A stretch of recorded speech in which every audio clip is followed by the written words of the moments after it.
Cerita berlanjut pada ketegangan dari Luffy dan lainnya yang sedang dihadapkan oleh dua Sravin di hadapan mereka. Sementara itu, Kaku dan Lucci meminta Zoro dan Luffy untuk melepaskannya. Karena jika mereka melepaskan borgolnya tersebut, Kaku dan Lucci bisa membantu. Kaku beralasan jika setelah masalah ini usai, Luffy boleh memborgol mereka lagi. Zoro merasa enggan membuka borgol tersebut karena Kaku dan Lucci adalah pembohong. Tetapi tanggapan dari Luffy sungguh berbeda. Dia malah menyetujui hal tersebut. Saat pembicaraan itu, Asok melakukan tebasan yang mematikan ke arah Luffy dan Zoro. Namun dengan sigap mereka berdua dapat menghindarinya sambil membawa Kaku dan Lucci. Zoro mau menolong Kaku karena dia tidak mau lawannya mati konyol seperti itu. Lalu Sokka bertanya, apa alasan si P-Zero datang ke tempat ini? Lucy dengan muka serius menjelaskan bahwa dirinya datang ke sini untuk menghabisi nyawa semua Vegapunk yang ada. Kaku yang mendengar ucapan tersebut langsung memarahinya karena Lucy terlalu terbuka. Sokka berkata sepertinya Sushi tidak akan membiarkanmu pergi karena sekarang Sushi sudah berada di pihak Vegapunk. Tentu mendengar hal itu,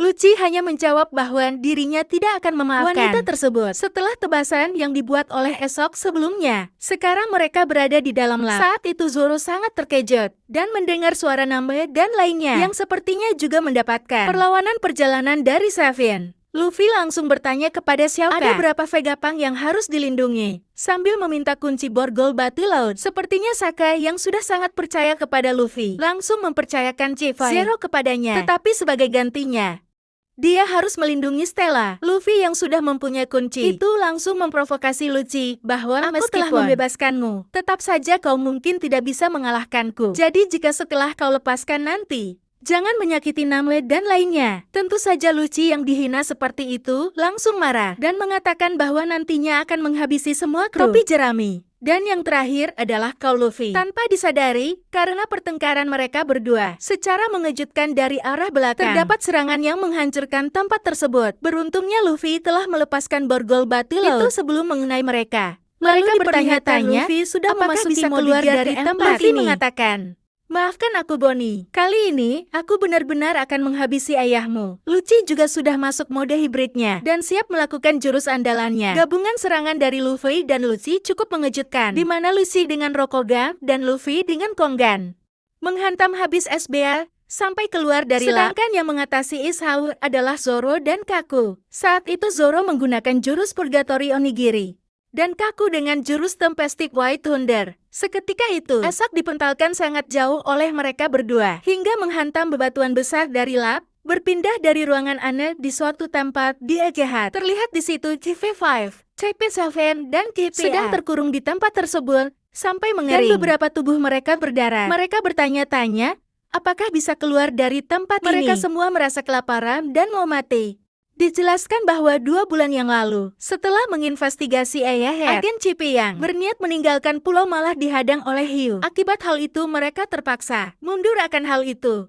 1 bulan kemudian, ditugaskanlah CP selanjutnya untuk menyelidiki agen CP yang tetapi tidak disangka mereka semua berakhir di tempat yang seperti ini. Salah satu dari agen CP di sana menduga bahwa yang melakukan semua ini adalah Vegapunk. Dan ternyata sekarang mereka bersama dengan Vegapunk yang ada di tempat ini dengan luka di bagian kepalanya. Mereka juga kebingungan dengan situasi yang ada di depannya. Kemudian, secara tiba-tiba Vegapunk berpikir di dalam hatinya, mempertanyakan bagaimana bisa studi tentang Poneglyph bisa bocor ke pemerintah dunia. Kemudian di perairan diberitahukan bahwa ada 100 kapal siap perang diberangkatkan dari Gate menuju Egehat. Cerita berpindah ke tempat yang baru di dunia One Piece. Tepatnya, kita diperlihatkan suatu pelabuhan kecil di Pulau Elbaf.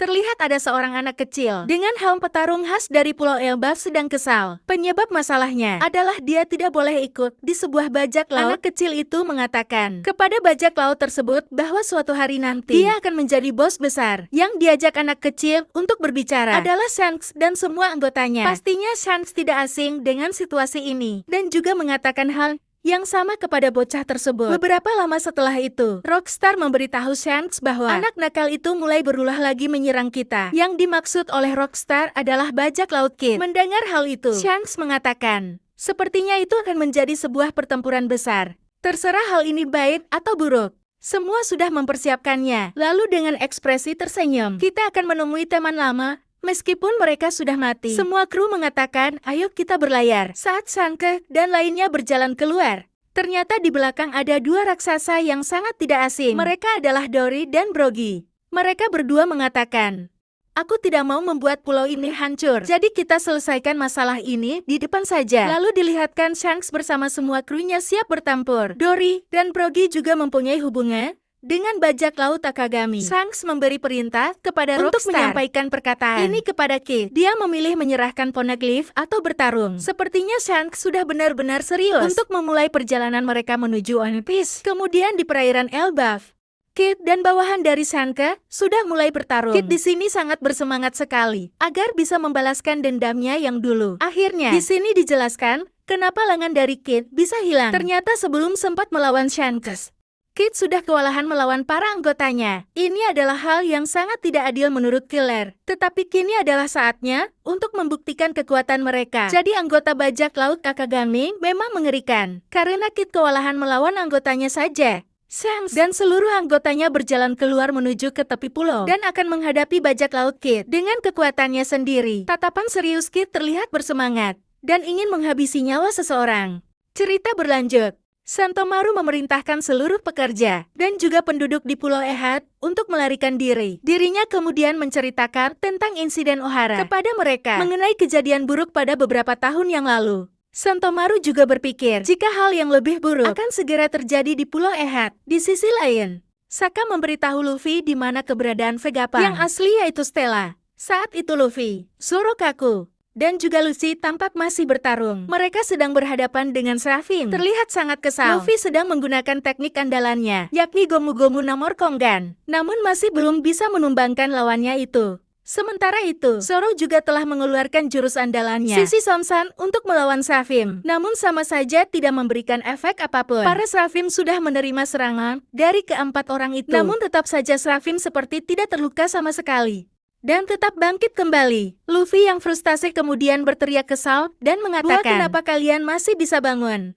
Memangnya kalian Kaido?" Sesaat pertempuran pun berhenti untuk sementara karena Luffy dan juga Lucy kembali pada wujud normal mereka. Mereka sudah sangat kewalahan menghadapi Seraphim. Terlebih Seraphim yang diciptakan oleh Dr. Vegapunk. Ini sangat tanggul dan kuat. Luffy dan kawan-kawan dibuat bertanya-tanya bagaimana cara untuk melumpuhkan lawan mereka saat ini jika jurus andalan mereka saja bahkan tak mempan sama sekali menghadapi Seraphim ini. Saat pertarungan terhenti, tiba-tiba saja Zoro menyadari bahwa kekuatan para Seraphim ini sangat mirip dengan King. Kemudian Zoro teringat jika dirinya waktu itu pernah bertarung habis-habisan dengan King dan hal itu dibenarkan oleh Saka. Dia menjelaskan jika darah Lunarian dari King digunakan untuk menambah kekuatan dari Seraphim. Jadi intinya di sini para Seraphim bisa diselang jika api di punggung mereka padam. Dan tentunya akan sia-sia apabila menyerang mereka jika api masih dalam keadaan menyala. Setelah mendengar penjelasan Saka tadi, Zoro kemudian menghampiri kawan-kawannya dan memberitahukan Luffy, Lucci dan juga Kaku tentang bagaimana cara menghadapi para Seraphim itu. Zoro juga memberitahu mereka di mana letak kelemahan musuh mereka. Saat ini, Zoro menjelaskan jika para Seraphim yang sedang mereka hadapi kali ini memiliki ciri-ciri yang sama persis dengan King. Zoro juga menyebutkan bagaimana karakteristiknya kepada mereka, yakni memiliki sayap hitam, rambut putih, kulit gelap, dan juga ada api di punggungnya. Mendengar penjelasan Zoro tersebut, Luffy dan juga Kaku semakin kesal kepada Zoro. Mereka bertiga serentak mengatakan, "Seharusnya kau menyadarinya dari tadi." Setelah itu, Zoro menjelaskan tentang kelemahan para Seraphim itu. Zoro mengatakan, "Lihat api di punggungnya. Ketika apinya padam, kita bisa menyerang mereka. Tapi saat apinya menyala, mereka tak bisa dikalahkan." Dengan percaya diri, Lucci menjawab, "Tidak masalah. Setidaknya kita sudah tahu bagaimana cara melawan mereka sekarang." Kemudian pertarungan pun berlanjut. Sementara itu, adegan beralih pada kelompok dari Nami. Kali ini adegan dihancurkan oleh Ashar.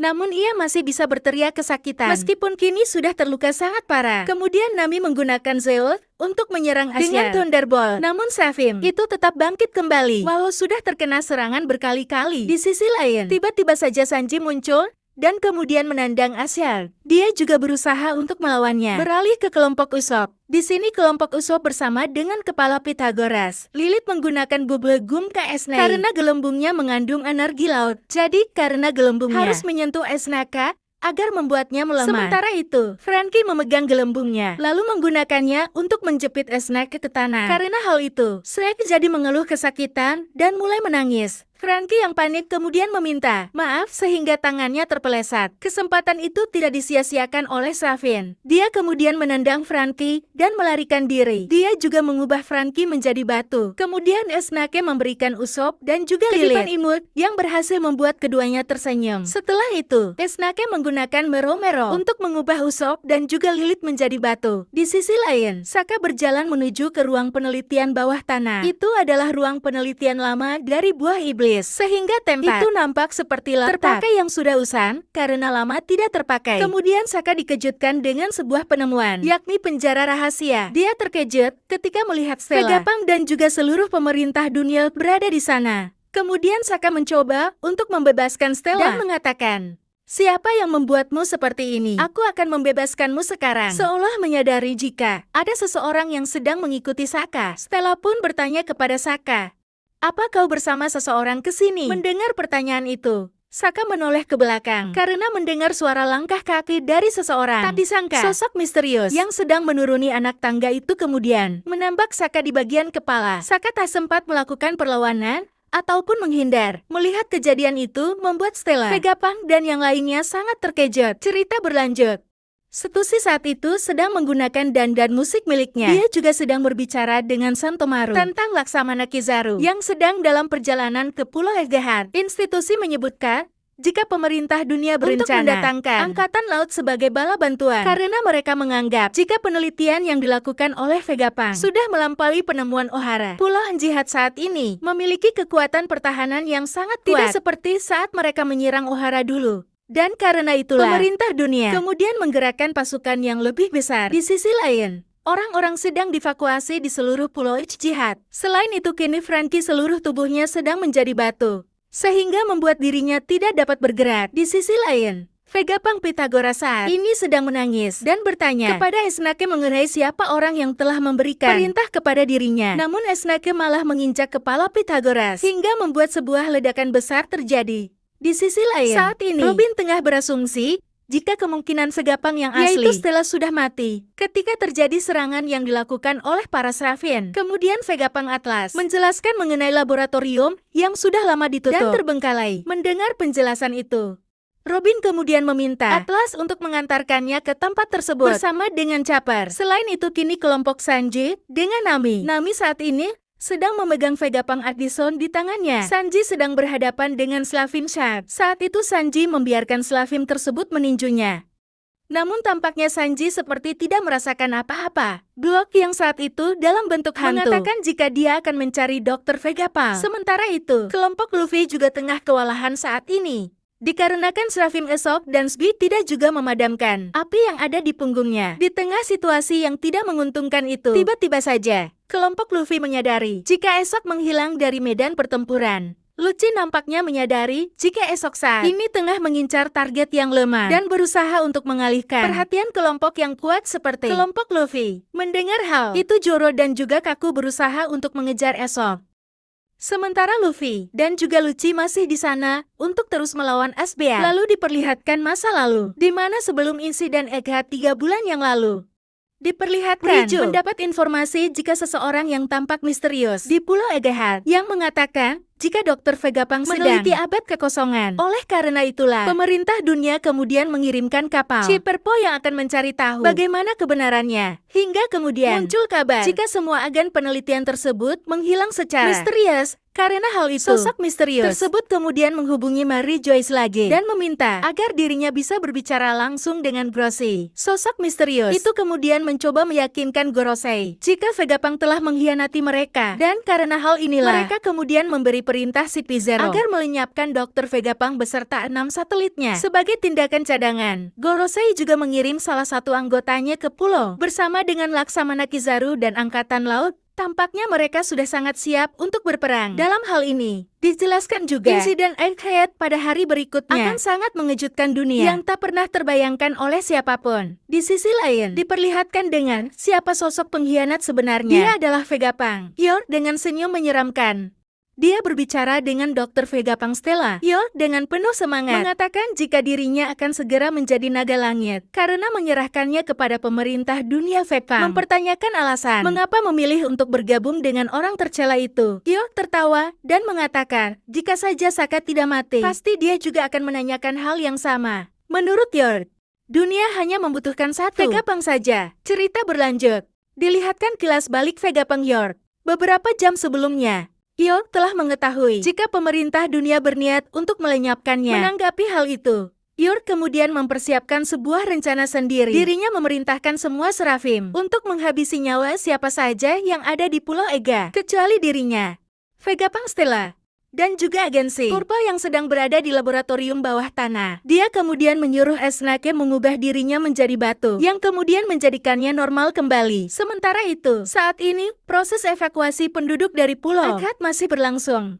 Namun tiba-tiba, terlihat kapal bajak laut Kurohige sedang mendekat. Di sisi lain, cerita kemudian beralih ke Elbaf, bajak laut Akagami. Shanks dan juga Kid tampak sedang bertarung. Lakiru meminta kepada Shanks agar tidak perlu turun kapal dan menawarkan diri agar dirinya yang mengendalikan situasi saat ini. Namun Shanks mengingatkan jika Kid bernilai 3 miliar sehingga meminta Lucky agar tidak meremehkan perkembangan para pemuda. Shanks berpikir jika Blackpink akan muncul di Wano, sehingga menanyakan kepada Hongo informasi perihal Blackpink. Shanks meminta Yesop agar mengamati luka bajak laut Kid yang diakibatkan oleh pertempuran di Wano. Yang dijawab oleh Yesop jika mereka sudah bugar kembali. Kid juga tampak menghancurkan semua kapal armada bajak laut Akagami. Dan dia juga mengalahkan semua kapten dengan menggunakan serangannya. Itu semua diketahui oleh saat dia menggunakan kemampuannya agar bisa membaca masa depan. Menggunakan observation haki tingkat lanjut, Shanks nampak mulai marah setelah mengetahuinya. Apalagi saat Butman berkomentar bahwa kaptennya telah melihat masa depan yang cerah. Dengan marah, Shanks kemudian melompat ke kapal bajak Kid seorang diri dan menyerang mereka. Setelah mendapatkan serangan dari Shanks, Kid kemudian tak sadarkan diri. Sementara itu, Killer yang sedang berusaha membantu kaptennya nampak menahan serangan Shanks, yang kemudian membuat dirinya muntah darah hingga tak bisa bergerak setelah melihat kedua orang itu sekarat. Kemudian kru yang lain meminta pengampunan kepada Shanks dan memberikan salinan Rod Poneglyph ke Shanks. Sementara itu, Shanks pergi tanpa berkata apapun. Lalu diperlihatkan bagaimana Dory dan juga Bragi mengatakan jika siapa saja yang menyerang kampung halaman seseorang, maka orang itu akan mendapatkan takdir yang serupa. Dan keduanya kemudian menghancurkan Victoria Punk sepenuhnya. Sementara itu, Kid dan juga krunya nampak benar-benar tenggelam di lautan dan telah musnah. Cerita berlanjut. Para bajak laut berbicara mengenai tahanan kabur yang tidak lain adalah Kobe. Kilas balik memperlihatkan bagaimana Perona bertemu dengan Kobe di dalam sel tahanan dan menawarkan dirinya untuk keluar dari sel. Dan sebagai gantinya, Kobe harus membantu membebaskan Morin yang ditahan di sel paling dasar. Tak menunggu lama, Kobe lalu menyetujui tawaran itu. Di sisi lain, sejumlah bajak laut mencoba untuk menangkap Kobe. Kepalanya dihargai dengan 500 juta berry. Sementara itu, beberapa anggota bajak laut Kurohige Sedama terlihat memantau benteng tengkorak di tengah pulau. Kru bajak laut Kurohige diperlihatkan dengan kekuatan buah iblis mereka masing-masing, di mana buah iblis Pizarro adalah Shima Shima Naomi, sehingga memungkinkan dirinya untuk menggabungkan diri dengan lantai kayu dan juga dinding batu pulau itu, sehingga membuat benteng tengkorak Hachinosu bisa bergerak dan juga berbicara. Dalam kelas balik diperlihatkan bagaimana Kurohige berniat menjadikan Kobe sebagai alat untuk negosiasi dengan pemerintah dunia. Dia ingin mendapatkan persetujuan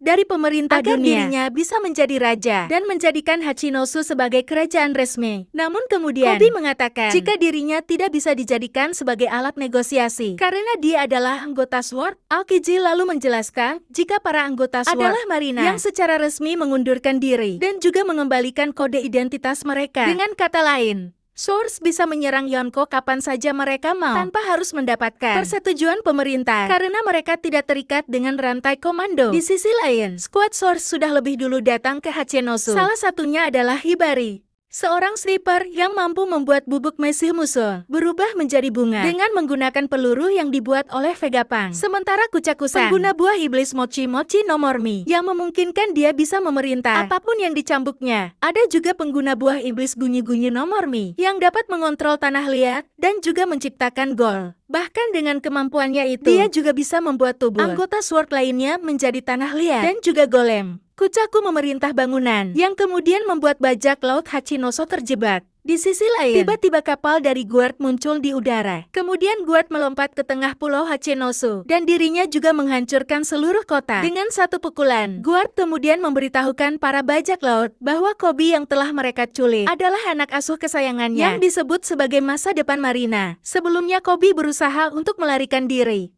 Namun sayangnya dia malah dikepung. Sebelumnya Plona sempat memberikan penawaran kepada Koby, yaitu membebaskan dirinya. Namun dengan syarat Koby membantu mereka untuk membebaskan Maria. Lion itu Guard tiba-tiba saja datang mengamuk dan mengeluarkan galaksi empatnya, sehingga sukses menghancurkan tempat tersebut beserta kru bajak laut lainnya di pulau tersebut. Kemudian Kuzan muncul dan membekukan Hibari. Koby lalu berlari agar bisa membantunya. Kuzan kemudian pergi menghadapi Gar. Terjadi percakapan antara Kuzan dan juga Monkey di Gar, di mana Kuzan menanyakan kepada Gar apakah dirinya bisa menghabisi mantan murid nomor satunya untuk menyelamatkan muridnya yang sekarang. Kuzan juga mengatakan jika dirinya suka dengan gaya yang selalu bisa melakukan apa saja yang dia suka. Oleh karena itu, saat ini Kuzan juga melakukan hal yang sama dengan Guard, yaitu melakukan semua hal yang dia sukai. Dan menjawab alasan mengapa dia kemudian memilih untuk bergabung dengan Tech. Dark menjawab pertanyaan itu dengan santai kepada Kuzan. Dirinya mengungkapkan jika Guard berpikir dia telah mengajari Kuzan bagaimana hidup di masa sekarang. Kemudian diperlihatkan kilas balik masa lalu mengenai Tech dan Kuzan dimulai. Kejadian itu bermula ketika mereka bertemu di suatu pulau. Setahun setelah aksi duel Kuzan dengan Akainu di Pangheze. Lalu secara mengejutkan, mereka melihat beberapa dari teman mereka, yaitu kru bajak laut Kurohige, telah membeku. Kemudian bajak laut Blackpink masuk ke dalam sebuah bar. Dan di sanalah dia melihat Kuzan. Setelah itu mereka minum di sana. Saat itu tiba-tiba Lavita membisikkan sesuatu kepada Teake. Saat itu Lavita meminta Teake untuk menghabisi nyawa Kuzan, lalu mengambil kekuatannya agar bisa dikuasai oleh Black Bear. Kuzan ternyata mendengar percakapan mereka dan langsung marah. Dia juga sudah bersiap-siap untuk melawan mereka. Namun Tech menyatakan permintaan maafnya atas kata-kata Lavai tadi kepada Kuzan. Tech kemudian menawarkan Kuzan untuk bergabung dengan dirinya. Kemudian Tech mengajukan pertanyaan kepada Kuzan mengenai pria dengan bekas luka bakar. Karena menurut Tech, tampaknya orang itu memiliki rod poneglyph yang tersisa. Pria dengan bekas luka bakar itu juga dikatakan mengendarai sebuah kapal hitam. Dan dirinya juga mampu membuat pusaran air saat berhadapan dengan musuhnya, sehingga musuhnya akan tenggelam di dalam laut.